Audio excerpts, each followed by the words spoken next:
الحمد لله وكفى وسلام على عباده الذين اصطفى أما بعد فأعوذ بالله السميع العليم من الشيطان الرجيم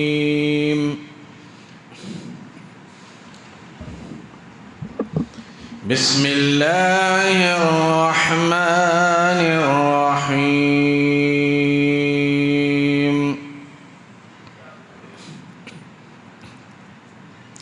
وإذ ابتلى إبراهيم ربه بكلمات فأتمهن قال إني جاعلك للناس إماما قال ومن ذريتي قال لا ينال أحد الظالمين صدق الله مولانا العلي العظيم وبلغنا رسوله النبي الكريم ونحن على ذلك لمن الشاهدين والشاكرين والحمد لله رب العالمين إن الله وملائكته يصلون على النبي يا أيها الذين آمنوا صلوا عليه وسلموا تسليما اللهم صل على محمد وعلى آل محمد كما صليت على إبراهيم وعلى آل إبراهيم إنك حميد مجيد اللهم بارك على محمد وعلى آل محمد كما باركت على إبراهيم وعلى آل إبراهيم إنك حميد مجيد محترم بزرگوں، عزیز دوستوں، پیارے نوجوانوں اور میری سننے والی ماں بہنوں، جیسا کہ آپ حضرات کو معلوم ہے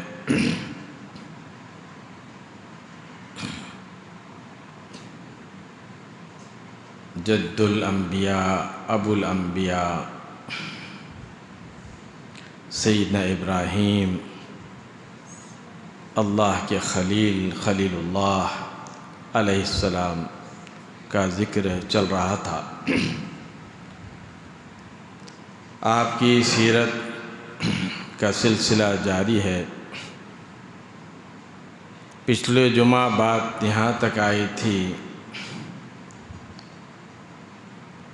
کہ سیدنا ابراہیم علیہ السلام نے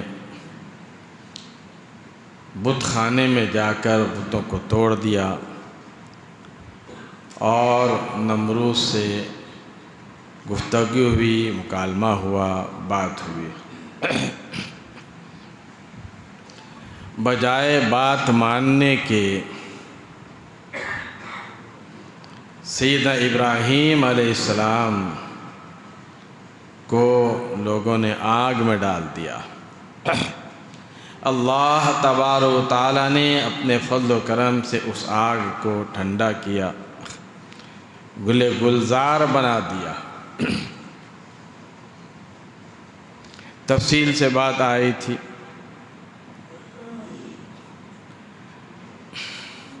اللہ تبارک و تعالیٰ نے سیدنا ابراہیم علیہ السلام کو بہت آزمایا، آپ کی امتحانات لیے۔ ہر امتحان میں سیدنا ابراہیم علیہ السلام کامیاب ہوئے، جیسے تلاوت بھی کی گئی قرآن مجید کی آیات۔ پہلا پارہ سورہ بقرہ کی آیت ہے، فرمایا کہ وَإِذِ ابْتَلَىٰ إِبْرَاهِيمَ رَبُّهُ بِكَلِمَاتٍ فَأَتَمَّهُنَّ۔ اللہ رب العالمین نے فرمایا کہ ہم نے اپنے خلیل کو ان کی آزمائش کی، امتحان لیا، اور وہ ہر امتحان میں، ہر آزمائش میں کامیاب ہوئے۔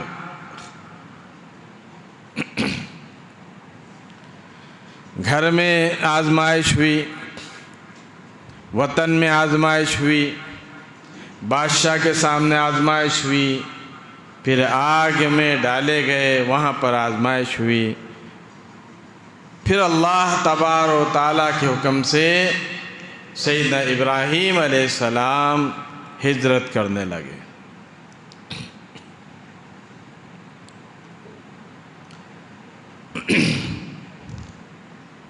اپنے ملک سے نکلے، اپنے وطن سے نکلے، اور ساتھ میں حضرت سارہ کو لیا رضی اللہ عنہا، اپنی گھر والی، اپنی بیوی کو لیا، اور وہاں سے نکل پڑے۔ باپ کو سمجھایا، اہل وطن کو سمجھایا، نہ اہل وطن مانے اور نہ باپ مانا، بلکہ باپ تو یہاں تک کہہ دیا، جیسے کہ بتایا گیا تھا کہ ابراہیم چلے جا میری سامنے سے، نکل جا میرے سامنے سے، میرے نگاہوں کے سامنے سے ہٹ جا، اتنے پتھر ماروں گا، اتنے پتھر ماروں گا، مار مار کے تجھے ختم کر دوں گا۔ اللہ اکبر۔ سیدنا ابراہیم علیہ السلام یہ حالت دیکھ کر نکل پڑے، فرمایا قال سلام علیک، اے میرے ابا جان، میرا اب آخری سلام لو، میں چلا ہوں۔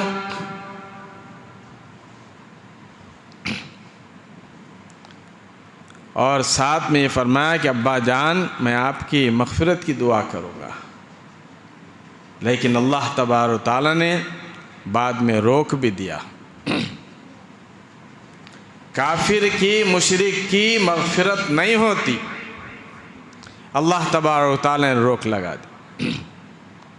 آپ اندازہ لگائیں، سیدنا ابراہیم علیہ السلام کا باپ آزر اپنے باپ کو ابراہیم علیہ السلام نے بہت سمجھایا۔ پچھلے 2 جمعہ سے عرض کر رہا ہوں، قرآن مجید کی آیات پڑھ پڑھ کر آپ کو بتایا۔ بیٹے نے یہاں باپ کو سمجھایا، اور سیدنا نوح علیہ السلام نے اپنے بیٹے کو سمجھایا۔ سیدنا نوح علیہ السلام نے اپنے بیٹے کو سمجھایا، وہ بھی راہ راست پر نہیں آیا، اللہ کے نبی کی بات کو نہیں مانا، اور یہاں بیٹے نے باپ کو سمجھایا، لیکن یہاں پر باپ بھی نہیں مانا۔ گویا دین کی بات، اسلام کی بات، ایمان کی بات، حق کی بات اگر آ جائے، اگر بیٹا باپ سے کہے تو بیٹے کی بات کو ماننا چاہیے، اگر باپ بیٹے سے کہے تو بیٹے کو ماننا چاہیے۔ اللہ رب العالمین نے ساری باتیں بتا دی ہیں۔ سیدنا ابراہیم علیہ السلام نکل پڑے، فلسطین کے مصر کے علاقے سے گزر رہے ہیں۔ وہاں کا بادشاہ، وہاں کا شہزادہ اپنے کارندوں کو چھوڑ کر رکھا تھا کہ دیکھنا ہمارے ملک سے کوئی بھی خوبصورت عورت جائے تو اس کو پکڑ کر لانا۔ سیدنا ابراہیم علیہ السلام اپنی گھر والی حضرت سارہ کو لے جا رہے ہیں علیہم السلام۔ کارندوں نے خبر دی بادشاہ کو، تیرے علاقے سے، تیرے ملک سے، تیرے وطن سے بڑی حسین خوبصورت عورت جا رہی ہے، کہا کہ پکڑ کر لاؤ۔ ہر نبی بے داغ ہوا کرتا ہے، کوئی عیب نہیں ہوتا نبی میں، اور ہر نبی خوبصورت ہوتا ہے. جب نبی کا یہ حالت ہے، گھر نبی کے گھر والی کا حال کیا ہوگا؟ حضرت سارہ خوبصورت ہے، حسین ہے. کارندے پکڑ کر لے گئے. حضرت سارہ رضی اللہ عنہا کو تسلی دی سیدنا ابراہیم علیہ السلام نے، پریشان نہیں ہونا، اللہ تبارک و تعالی ہماری مدد فرمائے گا، ہماری نصرت فرمائے گا، پریشان نہیں ہونا. حضرت سارہ کہنے لگی کہ ہم کو وطن والوں نے ہم کو نکالا، بادشاہ نے نکالا، گھر والوں نے نکالا، باپ نے نکالا. اے پروردگار عالم، یہ مصیبتیں آ رہی تھی اور ایک مصیبت ہمارے سامنے آ گئی.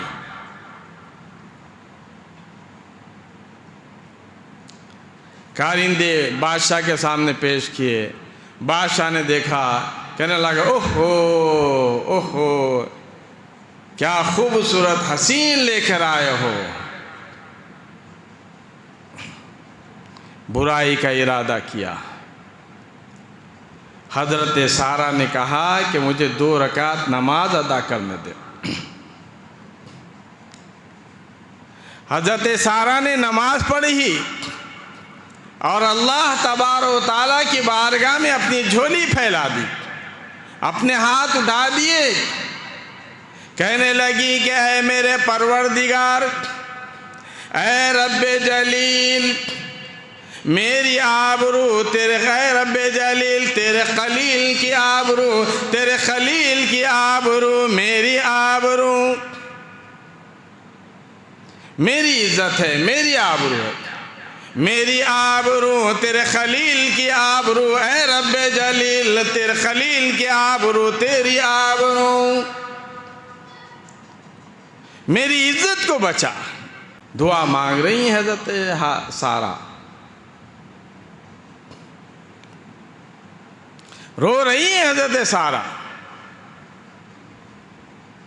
عزت والی عورتیں رویائی کرتی ہیں، عزت والی عورتیں رویائی کرتی ہیں. بے غیرت کا کیا ہے، جس کے چاہے پلے پڑے، جس کے ساتھ کسی کے ساتھ اس کے ساتھ جو کچھ بھی ہو، اس سے کیا فرق پڑتا ہے.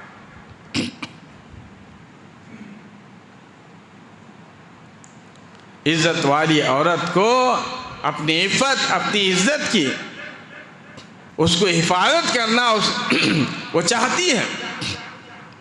مگر بے عزت بے غیرت کا کیا ہے؟ اسی طرح بے غیرت مرد کا کیا ہے؟ کسی کے ساتھ تو لگے. بڑے بڑوں کا کیا حال ہے؟ یہی حال ہے. ان کو عزت کا کوئی عزت سے کوئی ان کو جو ہے لحاظ نہیں رہتا، ان کو فرق ہی نہیں پڑتا. بڑوں نے کہا ہے، کتابوں میں ہے، کوئی کسی کی بہن پر، کوئی کسی کی بیٹی پر، کوئی کسی کی بیوی پر ڈاکہ مارتا ہے، اس کی موت اس وقت نہیں آتی جب تک کہ اس کی بہن پر، اس کی بیٹی پر، اس کی بیوی پر کوئی اور ڈاکہ نہ مار دے. اس لیے بچو ان چیزوں سے.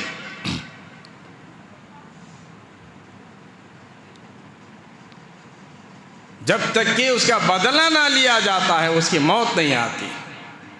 معلومات حاصل کرو.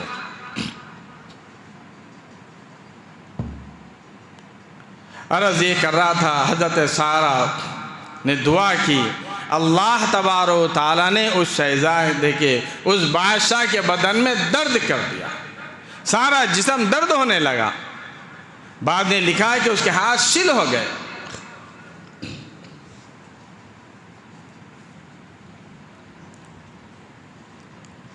بادشاہ کہنے لگا کہ میرے لیے دعا کر دے، میں اچھا ہو جاؤں، تجھ کو میں کچھ نہیں کہوں گا.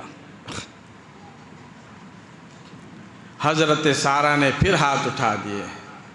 سبحان اللہ سبحان اللہ. اندازہ لگائیں، نبی کا گھر کریمانہ ہوتا ہے۔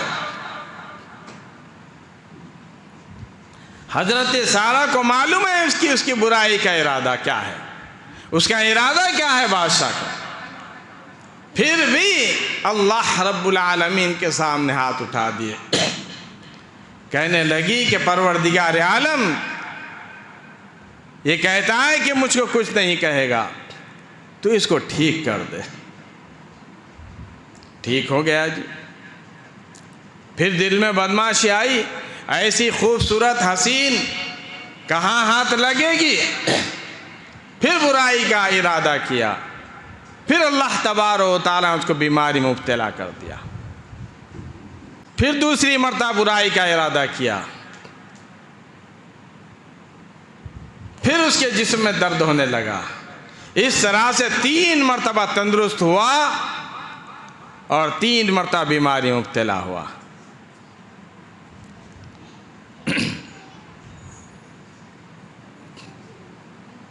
حضرت سارہ سے کہنے لگا کہ جا تو کوئی بلا معلوم ہوتی ہے یا کوئی نیک عورت معلوم ہوتی ہے، دونوں روایتیں۔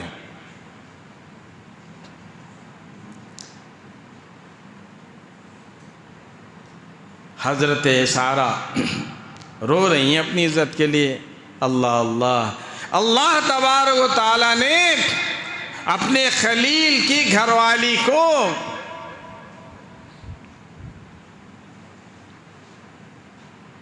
حضرت حاضرہ کے لیے جو ہے بلایا تھا۔ کس کی مجال ہو سکتی ہے، کس کی جرت ہوتی ہے کہ نبی کے گھر والی کے اوپر ہاتھ ڈالے؟ اللہ تبارک و تعالیٰ نے تو حضرت حاضرہ کے لیے یہاں پر بھیجا تھا، کہنے لگا کہ جا یہ لڑکی لے جا، تیری خدمت کیا کرے۔ حضرت حاضرہ کو ساتھ لیا، نکل پڑی۔ حضرت ابراہیم علیہ السلام جب حضرت حاضرہ، تفصیلی واقعہ ہے میں مختصر کر کے بتا رہا ہوں، جب حضرت حاضرہ بڑی ہوئی تو حضرت سارہ نے نکاح کر ڈالا، یعنی حضرت ابراہیم علیہ السلام حضرت حاضرہ سے نکاح کر لی ہے رضی اللہ عنہ، نکاح ہو گیا۔ حضرت اسماعیل علیہ السلام پیدا ہوئے۔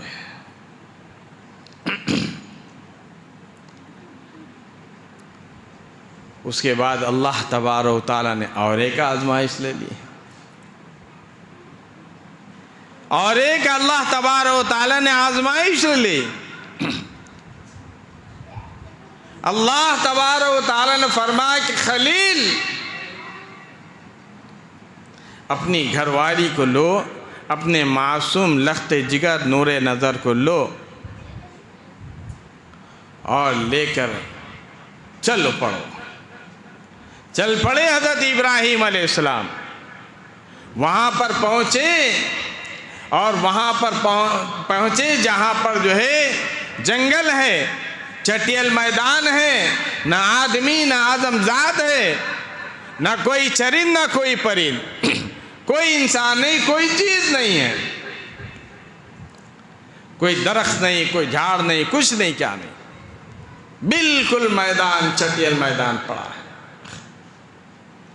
سیدنا ابراہیم علیہ السلام نے حضرت حاجرہ کو اور اپنے لخت جگر سیدنا اسماعیل علیہ السلام کو لے جا کر بٹھا دیا، وہاں بٹھایا جہاں اس وقت کعبۃ اللہ ہے،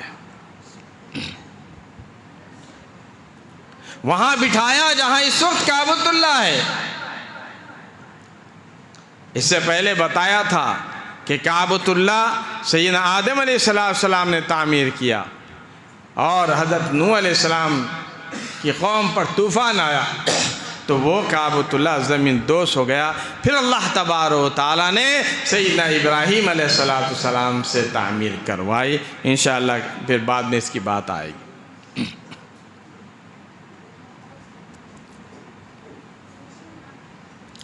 حضرت حاجرہ اپنے لخت جگر نور نظر سیدنا اسماعیل علیہ السلام کو سینے سے لگائے ہوئے ہیں، بیٹھی ہیں، اور حضرت ابراہیم علیہ السلام بغیر کچھ کہے، کچھ نہیں کہا،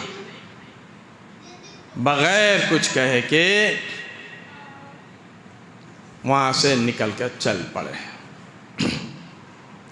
حضرت حاجرہ دیکھ رہی ہیں، سوچ رہی کچھ کام سے جا رہے ہوں گے، کسی ضرورت سے لیے جا رہے ہوں گے،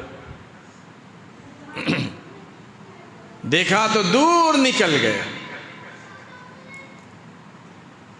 دل میں کچھ شبہ ہوا، کہنے لگی کہ کیا بات ہے، چھوڑ کے چلے جا رہے ہیں۔ سینے سے لگا اسماعیل علیہ السلام کو، کھڑی ہو گئی اور کھڑی ہو کر آواز دی، یا ابراہیم، اے ابراہیم، اسماعیل کے ابا، اے میرے پیارے خاوند۔ ابراہیم علیہ السلام پلٹ کر نہیں دیکھتے، کیونکہ دیکھنے کا حکم نہیں ہے۔ اتنا مجبور ہوتا ہے نبی اللہ کے ہر حکم پر چلنے والا، اللہ کے حکم کا پابند ہوتا ہے۔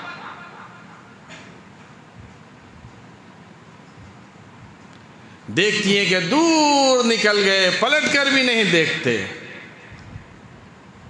سینے سے لگایا اپنے لخت جگر نور نظر سیدنا اسماعیل علیہ السلام کو سینے سے لگایا اور چھاتی سے لگایا، اور دوڑ پڑی، جا کر ابراہیم علیہ السلام کا راستہ روک لیا۔ کہنے لگی کہ ابراہیم بتاؤ، میرا جرم بتاؤ، میری غلطی بتاؤ، میری خطا بتاؤ، میرا گناہ بتاؤ، آخر میں نے کیا ایسا گناہ کر دیا ہے، کیا میں نے خطا کر دیا ہے، میری کیا غلطی ہو گئی اس جنگل بیابان میں، نہ آدم ہے، نہ آدمی ذات ہے، نہ کوئی نہیں، میں جوان عورت ہوں، یہ تو لخت جگر نور نظر، یہ پیارا سا لخت جگر ہے، چھوٹا معصوم بچہ ہے، اس کو چھوڑ کر تم کہاں چلے ہو؟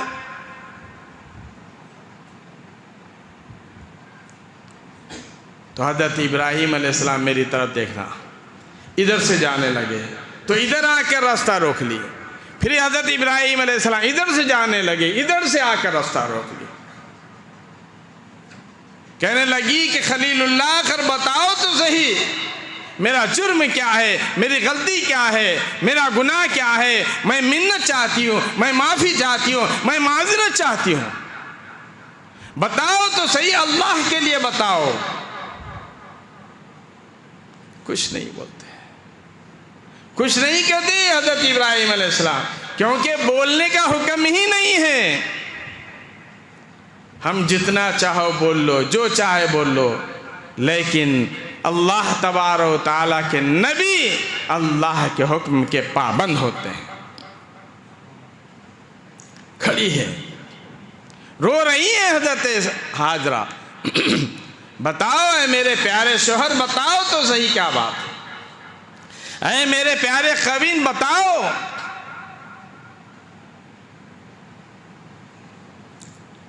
کچھ نہیں کہتے، خود سوچنے لگی نبی تو کسی پر ظلم نہیں کرتے، نبی تو کسی پر ظلم نہیں کرتے، کہیں یہ اللہ کا حکم تو نہیں، اے خلیل یہ کہیں اللہ کا حکم تو نہیں۔ حضرت خلیل نے سیدنا ابراہیم علیہ السلام میری طرف دیکھنا، ذرا سا سر ہلایا ہاں کے جواب میں، بولتے بھی نہیں، بولنے کا بھی حکم نہیں، ذرا سا سر ہلایا۔ حضرت حاجرہ کہنے لگی جب میرے پروردگار عالم کا یہ حکم ہے تو پھر جاؤ، مجھے کوئی پرواہ نہیں، میں جانوں میرا رب جانے۔ وہ میری حفاظت کرے گا، وہی مجھے میری حفاظت کرے گا، میں جانوں میرا پروردگار جانے، جاؤ مجھے کوئی پرواہ نہیں۔ حضرت ہاجرہ وہاں نہیں کھڑی، وہاں پر جا کے بیٹھی جہاں پر پہلے سیدنا ابراہیم علیہ السلام بٹھا کر گئے تھے۔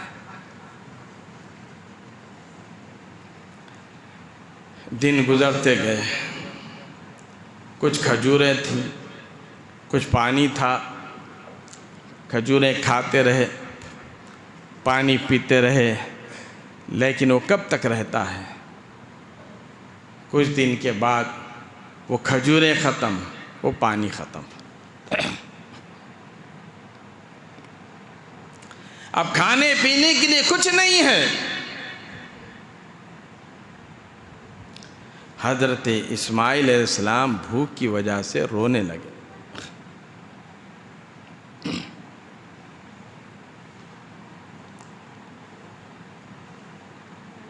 یہاں تک کہ حضرت ہاجرہ کے سینے کا دودھ بھی بند ہوا، کھا ہی نہیں تو دودھ کہاں سے آئے؟ بھوک پیاس کی وجہ سے سیدنا اسماعیل علیہ السلام کی زبان باہر نکل آئی۔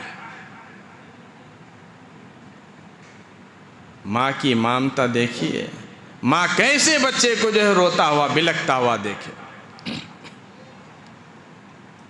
دھوپ بڑی سخت تھی،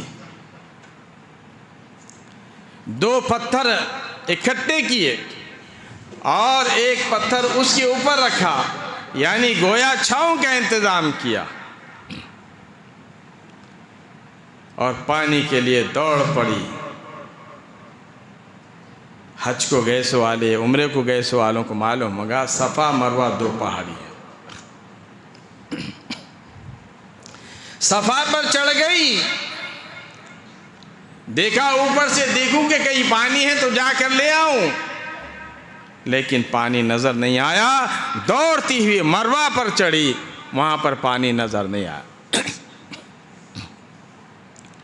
اس طرح سے 7 چکر کیے حضرت ہاجرہ نے رضی اللہ عنہ۔ صفا مروہ کی دوڑ، صفا مروہ کی چال اللہ تبارک و تعالیٰ کو اتنا پسند آیا، اتنا پسند آیا۔ حضرت ہاجرہ کا وہ چلنا، حضرت ہاجرہ کا دوڑنا اللہ تبارک و تعالیٰ کو اتنا پسند آیا کہ شاعر اسلام میں سے فرما دیا، فرمایا کہ ہر حاجی کو ہر عمرہ کرنے کو والے کو ان کی چال چلنا ہی پڑے گا۔ فرما ان الصفا والمروة من شعائر اللہ فمن حج البيت أو اعتمر فلا جناح عليه أن يطوف بهما ومن تطوع خيرا فإن الله شاكر عليم۔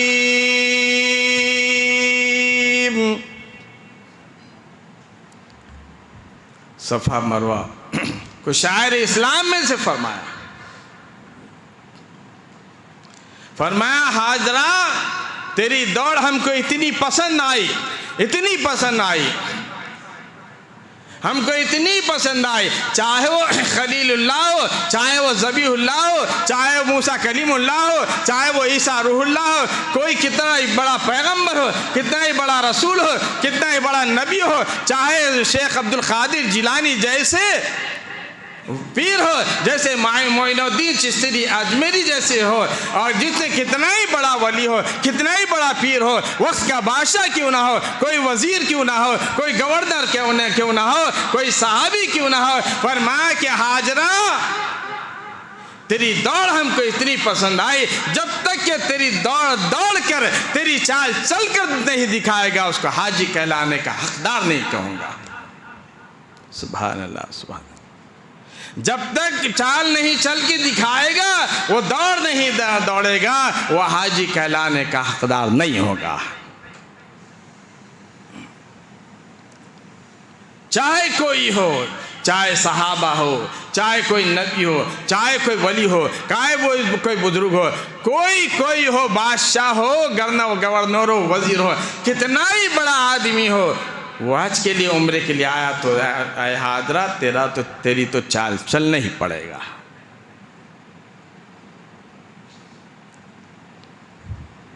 عزیز دوستو، اللہ تبارک و تعالی نے کس طرح سے سیدنا ابراہیم علیہ السلام کی آزمائش کی۔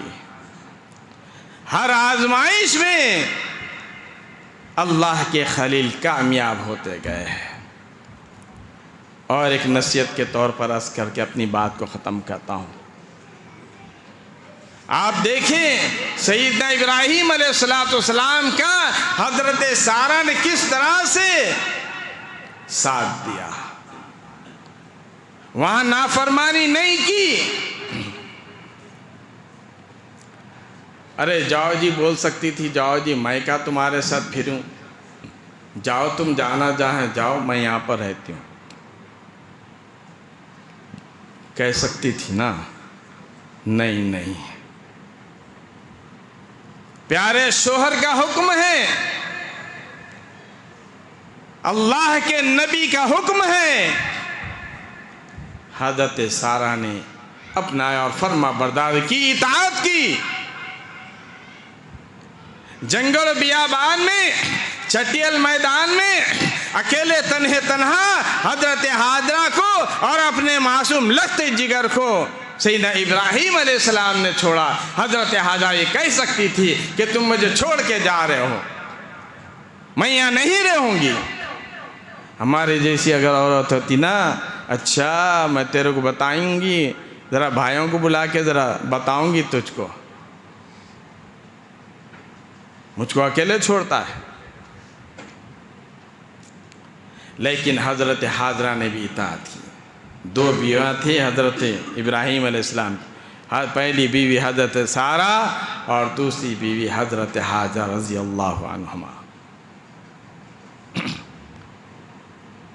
اسلام میں بھی اس کا حکم ہے، خیر میں ادھر جانا نہیں چاہتا، بات جو ہے آگے بڑھ جائے۔ تو عرض یہ کر رہا تھا کہ اپنے شوہر کی اطاعت ضروری ہے۔ اللہ رب العالمین نے فرمایا الرجال قوامون علی النساء، فرمایا کہ عورتوں پر حاکم بنایا اللہ تبارک و تعالیٰ نے۔ مرد حاکم ہے عورتوں پر۔ آج الٹی گنگا بہہ رہی ہے،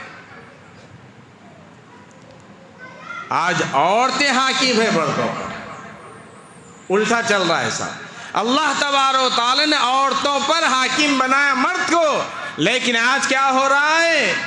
آج جو ہے عورتیں حاکم ہیں مردوں پر، کچھ اپنے ہاتھوں سے کر لے رہے ہیں، کچھ تو ادھر سے ہوتا ہے۔ ایک نصیحت کے طور پر تجربے کی بات ہے، میری ماں بہنیں سن رہی ہیں تو سنیں، اگر نہیں تو آپ اپنی جو ہے یہ آپ کی ذمہ داری ہے، آپ جو پہنچائیں اپنے اپنے گھروں تک۔ جو عورت اپنے شوہر کی نافرمانی کرتی ہے، لڑائی جھگڑا کرتی ہے، ناراض رہتی ہے، اپنے شوہر سے بات پر لڑتی ہے، تو یہ بات لکھ کے لے جاؤ، اللہ تبارک و تعالیٰ کی بارگاہ میں منبر پہ رسول پر کھڑے بیٹھ کر کہہ رہا ہوں، لکھ کر لے جاؤ یہ بات، جو بھی عورت نافرمانی کرے گی اپنے شوہر کے ساتھ، اللہ تبارک و تعالیٰ اس کے بیٹے کو اس کے مخالف کھڑا کر دے گا۔ تجربہ کرنے والے کرے ہوں گے، اگر نہیں کرے تو کر کے دیکھ لیجئے۔ پھر کہتی ہیں جی ارے بیٹا بڑا نافرمان ہے جی، بات سنتا ہی نہیں ہے، ہمیشہ میرے سے منہ چلاتا ہے۔ ارے تو سوچ تو صحیح کہ تو نے اپنے شوہر کے ساتھ کتنا منہ چلایا۔ اپنے شوہر کے ساتھ اطاعت کرو گی، فرما برداری کرو گی، تو تمہاری اولاد بھی فرما برداری کرے گی۔ اور یہی بات مردوں سے کہتا ہوں کہ اگر تم گھر والیوں سے اچھے رہو گے، مار پٹائی نہیں کرو گے، پھر تمہاری اولاد بھی فرما بردار نکلے گی، تمہاری بات سننے والی اولاد نکلے گی۔ ہم نے اللہ کے احکامات کو توڑا، نبی محمد مصطفیٰ صلی اللہ علیہ وسلم کے فرمان کو توڑا، تو اللہ تبارک و تعالیٰ نے ہماری اولاد کو ہم پر مسلط کر دیا۔ جاؤ تم ہمارے حکم پر نہیں چلتے، میرے نبی محمد رسول اللہ صلی اللہ علیہ وسلم کے فرمان پر نہیں چلتے، تو پھر تم کو، تمہاری اولاد کو تم پر مسلط کرتا ہوں، تم بھوگتے رہو۔ حالات یہ ہو گئے آج کل، اس لیے اسی ضمن میں بات یاد آگے تو عرض کر دیا۔ باقی انشاءاللہ آئندہ جمعہ انشاءاللہ قربانی کا بھی بیان ہوگا، آپ حضرات ضرور تشریف لائے، انشاءاللہ بہت اچھے انداز سے بیان ہوگا۔ اللہ تعالیٰ مجھے اور آپ کو عمل کی توفیق عطا فرمائے۔ وصلی اللہ تعالیٰ علی خیر خلق محمد وعلی آلہ وصحبہ اجمعین، الحمدللہ۔